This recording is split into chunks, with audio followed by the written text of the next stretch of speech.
The bright side of addiction is recovery. And recovery begins with hope, healing, and happiness. If you're new to our podcast, we welcome you. And if you've been here before, welcome back. And if you're in recovery or know or love someone who is, or perhaps you simply want to know more about the recovery process, or maybe you're a bit concerned about someone you know or love who is harmfully using alcohol or any other drug, this is the podcast for you, as we carry the message of hope and the promise of recovery. And a reminder that you can find all of our podcasts at recoverycoasttocoast.org. Recent episodes have featured historic interviews with actor John LaRoquette, NFL players Ryan Leaf and Thomas Hollywood Henderson, astronaut Buzz Aldrin, and a great interview that I did 41 years ago with Mrs. Betty Ford. All these interviews and more are on our website, plus conversations with everyday people in long-term recovery, sharing their story, their insight, their path. Now, in this edition of Recovery Coast to Coast, a visit with an amazing man, Marvin Ventrell. He is the CEO of the addiction field's industry leader, NAATP, the National Association of Addiction Treatment Providers, and he is a grateful person in long-term recovery. Here's a quick clip from my conversation with Marvin Ventrell. So there's two ways to become an alcoholic. You're born that way and you drink, or you work really hard at it. And I'm the work really hard at it guy. And so by my late 30s, early 40s, addiction had taken hold. It wasn't just alcohol, it was other substances as well. And my life came apart. I sent my last child off to college. She was a freshman. Marvin fell apart. I was 15 years there when my board came to me and said, Marvin, the jig is up. You need help. And sure enough, for some reason, one day, like so many of us, some light shone upon me, and I said, okay, I'll go. It was a Thursday afternoon, and they had a ticket for me to Hazelden on Friday. Treatment works. Treatment worked for me in that profound way. That was only 17 years ago, but I haven't had a drink or a drug since. My conversation with Marvin Ventrell will be coming up in a matter of minutes, and we will conclude our podcast with some wonderful words of wisdom from an award-winning actress who is in long-term recovery, the great Ali McGraw. Our website is recoverycoasttocoast.org, and if you'd like to help us out financially or know of a foundation perhaps that is interested in underwriting our program, we would be so grateful. A reminder, our email address is recoverycoasttocoast@comcast.net. We'd love to hear from you. Recovery Coast to Coast is supported by Sundown M Ranch, one of America's oldest, least expensive, and most successful treatment programs. In fact, they're listed in the recently released list of America's top treatment providers from Newsweek magazine. They have been successfully treating individuals and families for the past 55-plus years, one patient at a time, providing the tools necessary to maintain long-term recovery. And they put families back together again. Now, in this edition of Recovery Coast to Coast, as I mentioned, we're going to chat with the director of the National Association of Addiction Treatment Providers. Sundown M Ranch is a founding member of this great organization. Sundown is located in central Washington, 30 acres at the mouth of the Yakima River Canyon. Sundown is a not-for-profit organization, which allows them to offer some of the lowest rates in the country. Their bottom line is not profit, it's long-term recovery. They have an excellent staff, many of whom actually went through Sundown years ago. They are highly respected nationwide for their best practices in programs of recovery. They're 12-step oriented, abstinence-based. Their philosophy of treatment is threefold. 1, stop the progress of the disease. 2, provide needed support in the recovery process. 3, guide the individual back to healthy, productive life in their community. Now, their passionate staff works with most major insurance providers to get maximum benefit. Their motto is the patient is the reason we are here. And their success, well, it's self-evident. Check out their website for more information and take a look-see at their facility, not far from Seattle. Sundown M Ranch, where recovery begins, sundown.org. Oh, you know that sound. It is coffee time. As we get set to listen to my conversation with Marvin Ventrell, CEO of the National Association of Addiction Treatment Providers, who I sat down with in the recent national leadership meeting of NAATP in Denver. Let's listen now to my conversation with NAATP's CEO, Marv Ventrell. Welcome back once again, Recovery Coast to Coast on the road in Denver, Colorado. Marvin Ventrell is the CEO of NAATP, National Association of Addiction Treatment Providers. I used to call it NATAP. Then they said, no, you can't call it NATAP. It has to be NAATP. So I've been calling it NAATP. And I get here to Denver, and NATAP is back in vogue.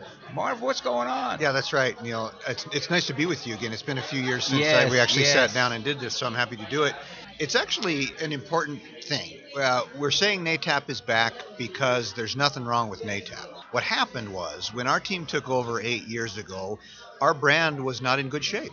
We hired a branding company. They researched the brand health. Our reputation wasn't good. Things had fallen down a bit, and so they recommended we change our name. And we discussed that as a leadership group on the board and decided no, we don't want to change our name. And the marketer said, okay, well then you need to start referring to yourself differently. Let's come up with a new way to say it, and NAATP it was decided would be the way we said it. Well, it's 8 years later. It's caught on a little bit. It hasn't caught on a lot. It's a little confusing. And you know what? We don't need to hide NATAP anymore. That's basically what we're saying is, look, there was a brand problem, there isn't anymore. We have a new generation of people. A lot of people don't even know about some of the hard times. So let's embrace who we are, who we've always been. The organizations have ups and downs. Whether you say NAATP or NATAP is fine with us. You'll probably hear me say both, but the point is we're back, we're healthy, and you can say it however you want. The first time we sat down and talked across the table like we're doing now was 9 years ago when you first came on board. What's the journey been like for you? Well, fast and I would say wonderful. You know, I'm very privileged to serve as CEO of this organization. Neil, you received the Michael Ford Journalism Award last night. Michael Ford was 48 years ago the first CEO, and I follow in that line, and it's a privilege to do this. You know, we talk about the 8 years or 9 years ago when NAATP had some struggles, but you know, look, the core belief system of NAATP never went away. The good people never went away. The board kept us engaged, and they supported the rebuilding efforts. And so I was given all of the tools that I needed to move forward and build us back up. And the noble purpose of NAATP to support the best treatment possible, save lives in this country, was always there. And so it was hard work. You know, I started as a single individual when I was hired 9 years ago. I had to go out and buy a cell phone and a laptop. But then I hired an amazing woman named Katie Strand as our chief operating officer, and with her help, we kept building. We came to work. We worked hard. Those first 2 years were around the clock 7 days a week. And that was hard. But again, it was a noble purpose, and we were privileged to do it. Now we have a staff of 10, dozens of programs that serve our membership, active advocacy in Washington, D.C. with Mark Dunn and and we've built a foundation, a research foundation, the Foundation for Recovery Science and Education. So it's been a wonderful journey. I'm a little tired, but I'm not going anywhere just yet. Give us an overview of the organization for listeners perhaps who may be unfamiliar with NAATP. NAATP, or NATAP, is a professional membership society. Professions which thrive, medicine, law, have foundational membership societies, associations that define good work, good practice, good collegiality, and ethics. Well, that's what we do for the treatment provider. NAATP is a professional membership association of addiction treatment providers. Once upon a time, that pretty much meant, in the early days, the late 70s and early 80s, residential 28-day programs, and that's still a very important part of it, but it's much broader than that now. It's a continuum. So we serve approximately 1,000 treatment locations around the country, helping them do the best work they can, giving access to people who need them, and providing good care. When people ask me, how do you find a treatment center? What do you look for? Well, there's a number of factors that I say. Number one is find out some history. How long has the staff been together? It's not about the swimming pool, the amenities, and the view, and all of the other stuff that's going on. It's what's happening inside the building with the people. And are they members of NAATP? To me, that is a crucial, crucial factor, especially because of the ethics guidelines that you have. You have, under your direction, eliminated certain members from this organization because they violated the ethical standards. Talk about the ethics and the importance in the landscape of today. Yeah, thank you.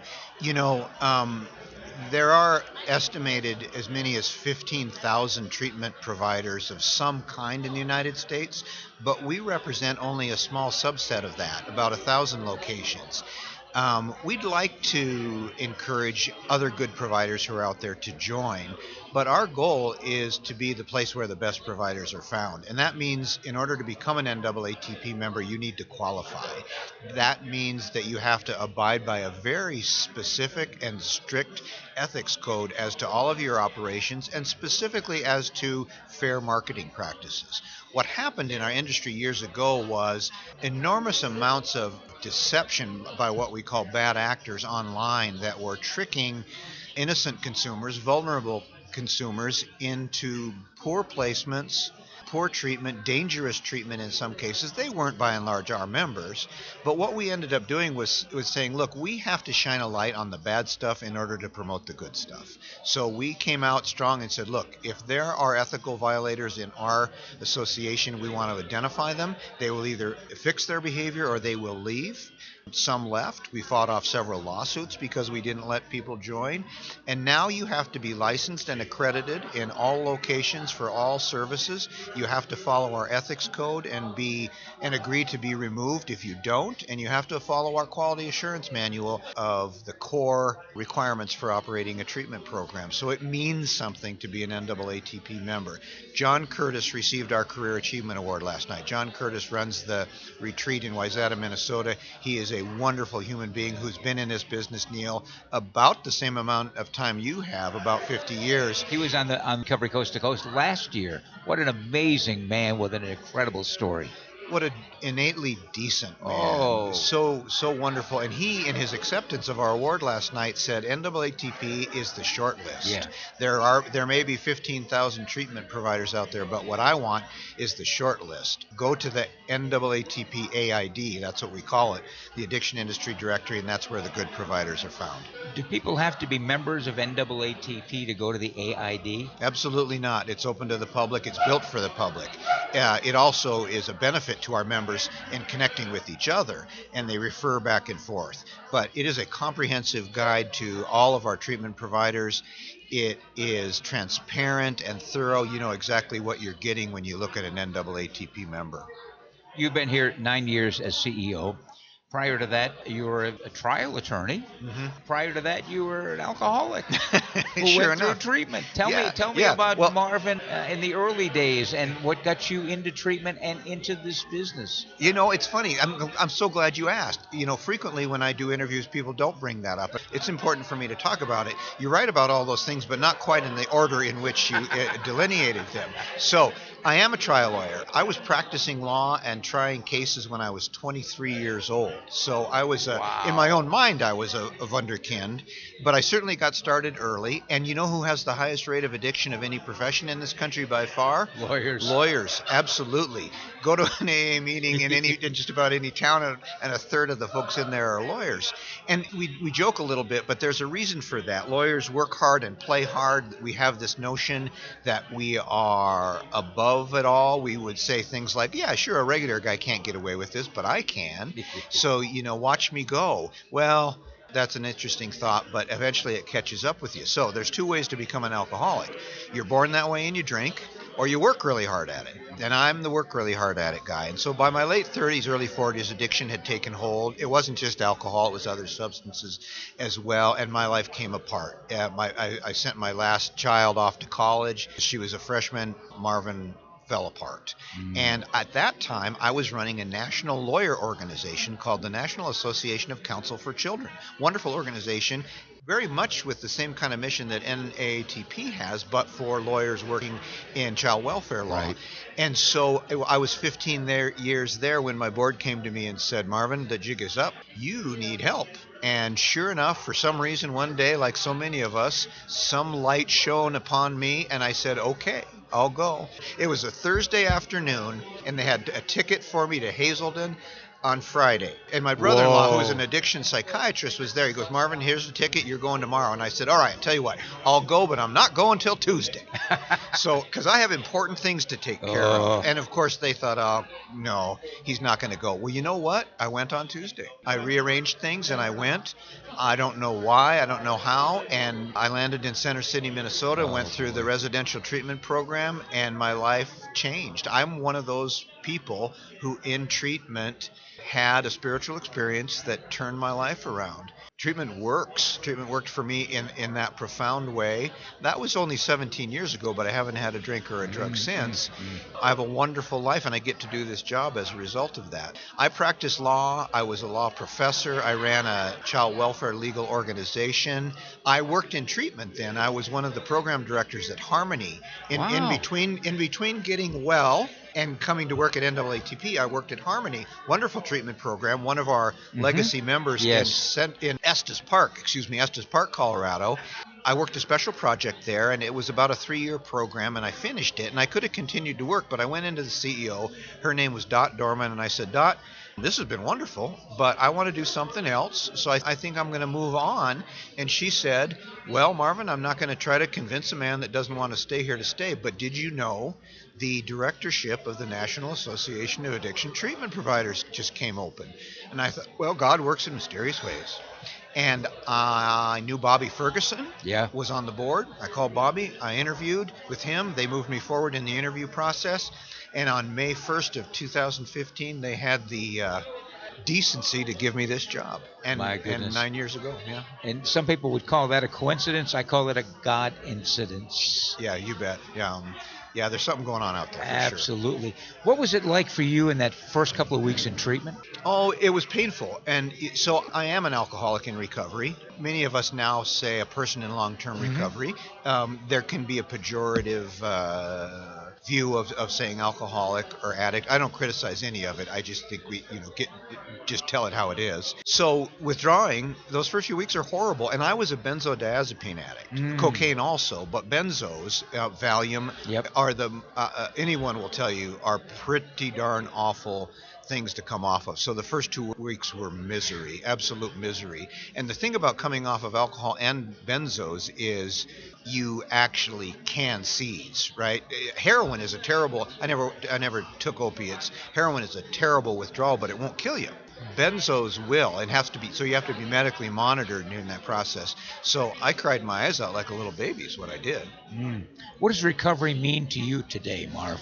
It means I'm an authentic human being living an authentic life. It means I exist in the universe in a way that I didn't understand I could before.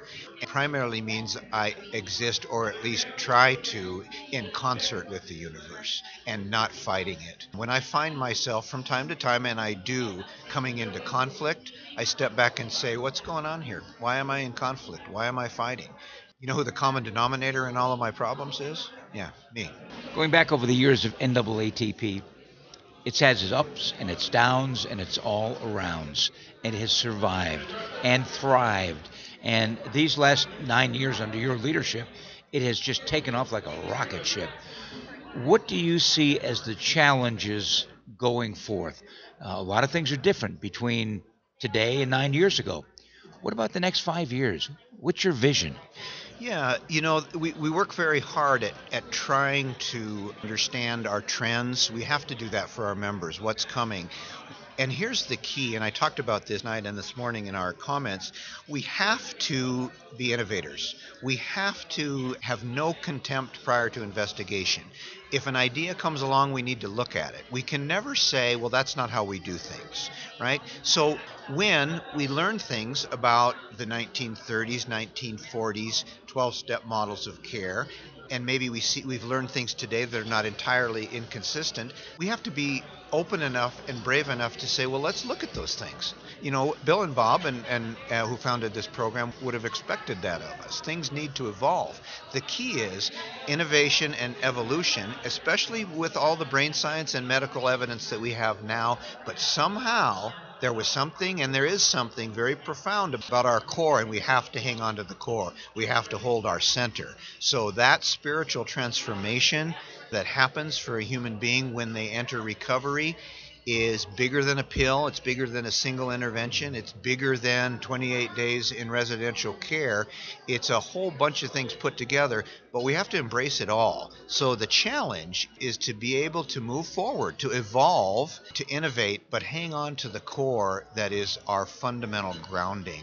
And that grounding is the principle of spiritual transformation. Tell me about FORCE. The Foundation for Recovery Science and Education was launched by NATAP in 2020. Our country, our organization has worked for 45 years to try to figure out how to track outcomes. It's a very difficult thing to do.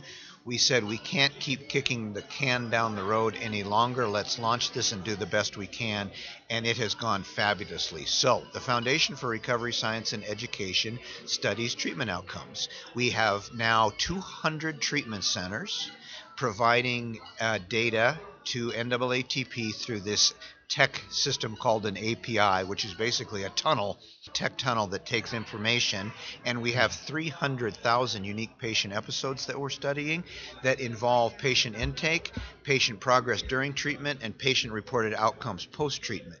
And with this is not hyperbole, we will demonstrate the efficacy of addiction treatment. Wow. As wonderful as you have been over the 9 years, you've not done it alone. You have an incredible board of directors. Talk about the strengths and their contributions. 25 amazing people serve as members of the NAATP board. They are primarily the CEOs of treatment centers across the country. They're the brain trust. They're the brain trust, and they're the backbone. They hold me up. They're not operations. Sometimes you have to remind them they're not operations because they're wonderful operators in their own right, but that's their day job. Their volunteer job at NAATP is to support our mission and help strategize our path forward, and they do that, and they support us financially. They serve without compensation. They donate money. They bring their brains, and without the NAATP board, none of this would have been possible. In part because they gave me money to hire the other people on the staff who have made this possible. Yeah, it's been a win-win situation all the way. Absolutely. And I've got to give a shout out. Well, we have 10 staff members now. We went from 1 to 10.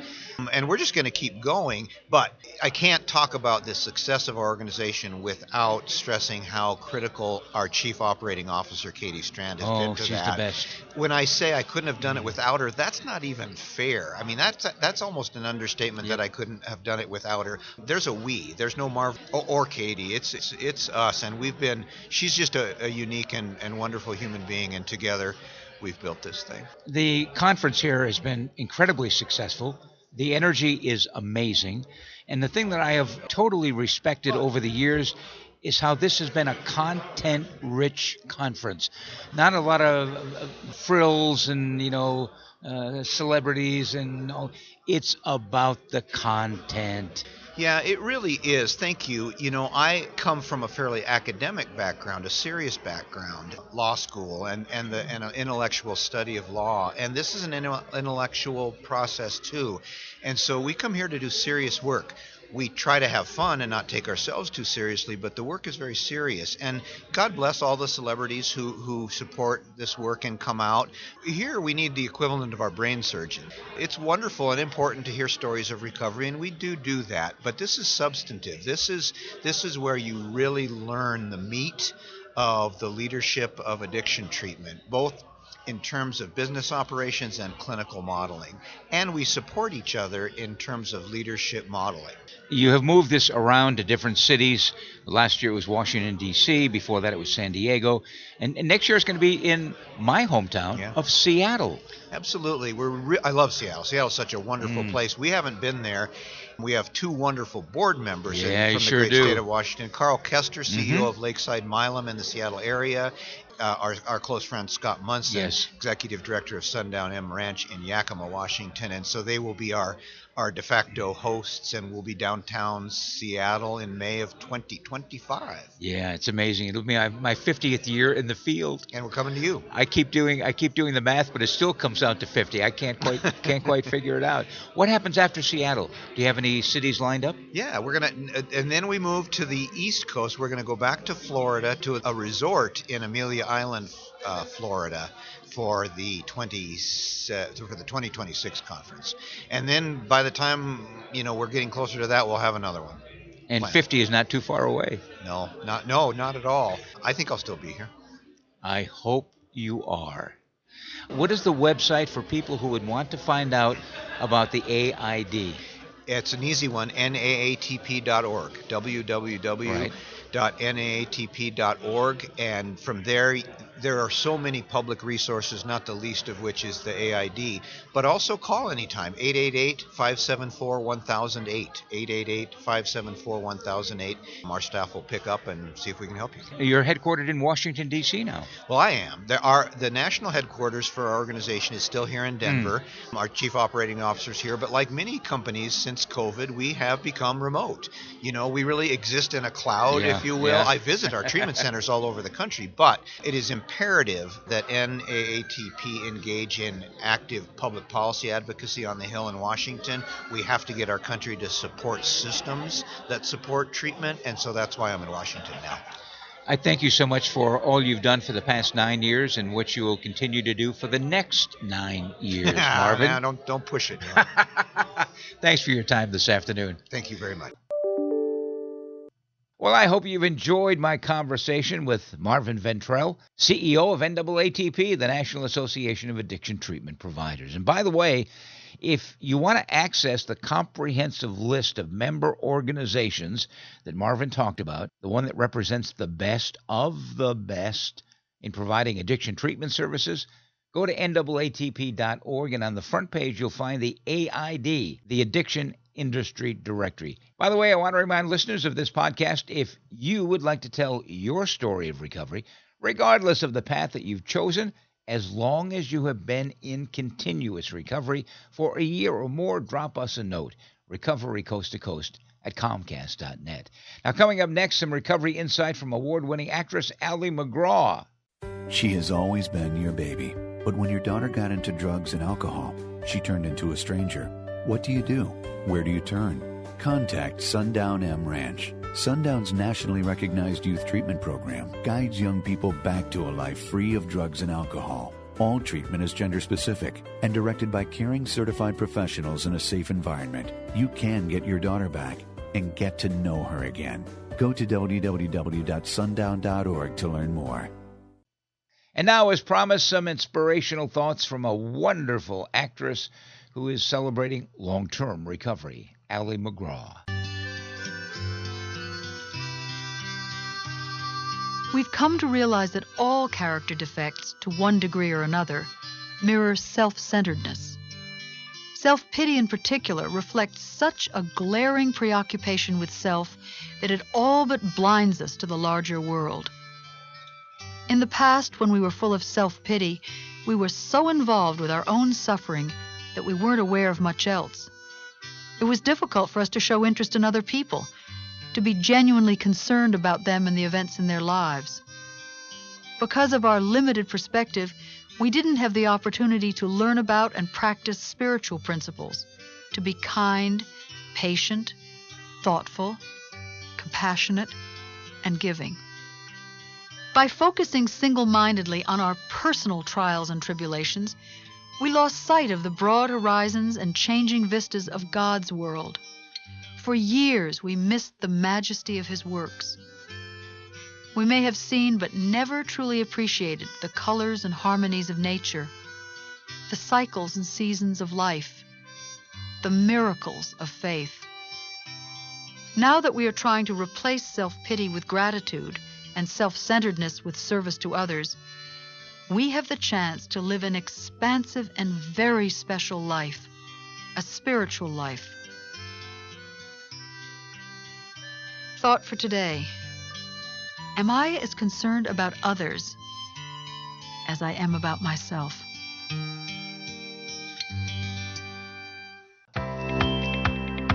Well, that wraps up this edition of Recovery Coast to Coast, the national podcast. If you have enjoyed the podcast, and I certainly hope that you have, please share it with at least one other person.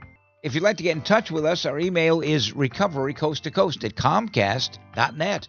Also, please hit the subscribe or follow button. It's free, and you'll be notified the next time we publish a podcast.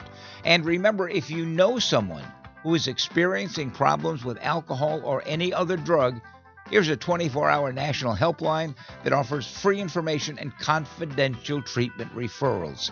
Spanish-speaking individuals are available as well. 1-800-622-HELP. And we encourage you to check out findsupport.gov. It's a brand new website designed for individuals, families, and friends, including information on how to pay for treatment, including low-cost and free treatment options. Find healthcare support as well. How to help someone else who has a problem with alcohol or any other drug, or find help for yourself. It's all in one place at findsupport.gov. And join us next time for America's Voice for Recovery, Recovery Coast to Coast, the national podcast. And another shout out to our sponsoring organization, Sundown M Ranch, where recovery begins. Sundown.org. I'm Neil Scott reminding you to stay healthy, live in gratitude, and be kind to others. Remember, the bright side of addiction is recovery. Pass it on.